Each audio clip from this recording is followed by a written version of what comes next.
సిద్దిపేట జిల్లా కేంద్రంలో తెలంగాణ ఆవిర్భావ వేడుకలు ఘనంగా జరిగాయి। ఈ సందర్భంగా సిద్దిపేట పట్టణానికి చెందిన సీఎం రేవంత్ రెడ్డి వీరాభిమాని సత్యరాజ్ మండల ప్రభుత్వానికి ప్రజలకు శుభాకాంక్షలు తెలిపారు। అనంతరం ఆయన మాట్లాడుతూ రేవంత్ ప్రభుత్వం తీసుకున్న అన్ని నిర్ణయాలను సమర్థించాలని ప్రజలను కోరారు।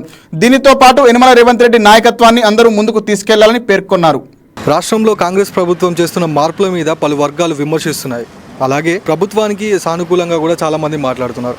మరి ఆ విధంగా చూసుకున్నట్టయితే ఇక్కడ మనతో పాటు రేవంత్ రెడ్డికి వీరాభిమాని అయిన ఒక వ్యక్తి ఉన్నారు। ఆయన మాటలు తెలుసుకుందాం। ప్రభుత్వం తీసుకుంటున్న సంచలన నిర్ణయాలు ఎంతవరకు కరెక్ట్? నమస్కారం అండి। నమస్కారం। మీ పేరు? సత్యరాజ్ మండల।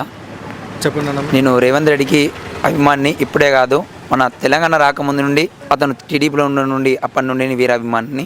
జై తెలంగాణ, జై జై తెలంగాణ। తెలంగాణ ప్రజలందరికీ తెలంగాణ రాష్ట్ర అవతరణ దినోత్సవ శుభాకాంక్షలు తెలుపుతూ తెలంగాణ ముఖ్యమంత్రి శ్రీ యనమల రేవంత్ రెడ్డి గారికి అభినందనలు తెలుపుతూ గత ప్రభుత్వం 10 సంవత్సరంలో చేయలేనిది ఈ ప్రభుత్వం గత 6 నెలల నుండి చేస్తున్నది। నెమ్మదిగానే చేస్తున్నది। ప్రజలకు మంచి చేయాలన్న తపనతో రేవంత్ రెడ్డి గారు ఆకాంక్షిస్తున్నారు। ఈ ప్రభుత్వాన్ని గమనించి ప్రజలందరూ ముందుకు తీసుకెళ్లాలని కోరుతూ మొన్న జరిగిన ఎన్నికల్లో బీసీ అభ్యర్థి అయిన ఎంపీ టికెట్ ఇచ్చినందుకు అభినందనలు తెలుపుతూ జై రేవంత్ రెడ్డి, జై జై రేవంత్ రెడ్డి।